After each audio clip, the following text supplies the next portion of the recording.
Continue करते हैं हम हमारी प्रोसीजर जो पार्ट है रजिस्ट्रेशन वाला, उसको सेक्शन 25 वाली को। एक बार ध्यान रखना, ये जो प्रोसीजर वाली है ये प्रोसीजर किस किस पे अप्लाई नहीं होता है। एक एनआरटीपी पे अप्लाई नहीं होता है, एक जो सर्विस प्रोवाइडर होता है ओआईडीआर वाली उस पर अप्लाई नहीं होता है, एक ऐसे पर्सन जो 51 के अंदर रजिस्टर्ड हो, टीडीएस वाले 52 वाले टीसीएस वाले उनके लिए हो तो उनके ऊपर ये अप्लाई नहीं होगी। बाकी हम स्टार्ट करते हैं। ये पार्ट 1 है, इधर पार्ट 2। ये आईसीआई का स्टडी मटेरियल वहीं से मैंने पेज उठाए हैं, ठीक है। हम अब स्टार्ट करते हैं।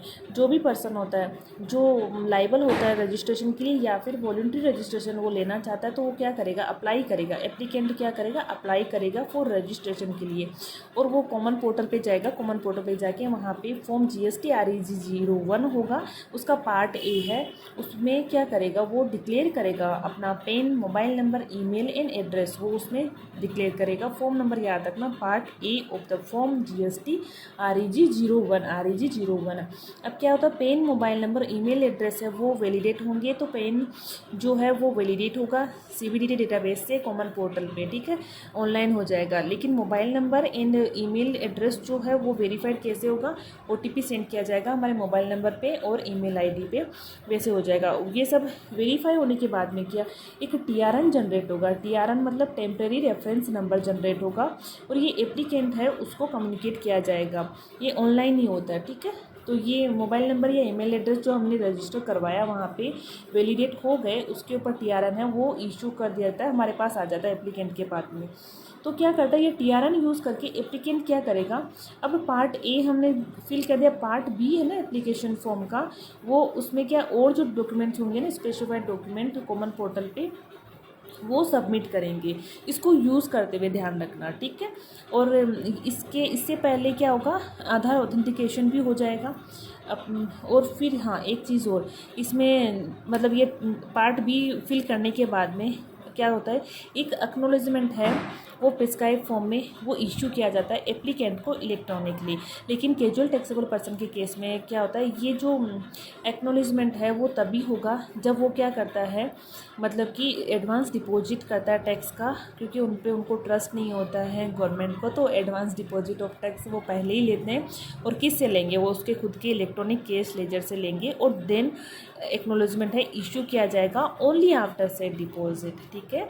फिर एप्लीकेशन यहाँ पे एक्नॉलेजमेंट मिल गया किसको, एप्लीकेंट को। देन एप्लीकेशन से be forwarded to the proper officer. Proper officer को अब प्रॉपर ऑफिसर का ही काम बचता है, तो वो पार्ट 2 के अंदर प्रॉपर ऑफिसर है वो प्रोसेस करता है।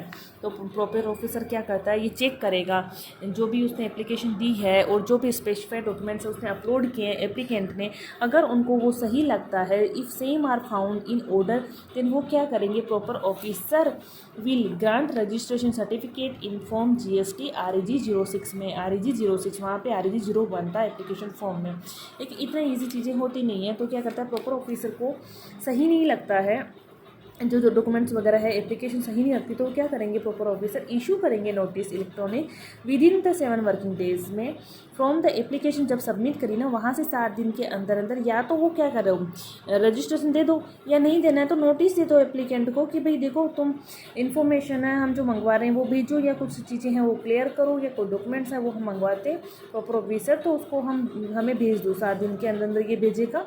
अब काम किसका होता है, अब एप्लीकेंट का काम होता है वो अगले जो 7 दिन होगा उसके अंदर अंदर वो क्या करेगा, जो भी उसने मंगवाए हैं क्लेरिफिकेशन इन्फॉर्मेशन डॉक्यूमेंट्स है वो क्या कर देगा, प्रॉपर ऑफिसर को सबमिट कर देगा।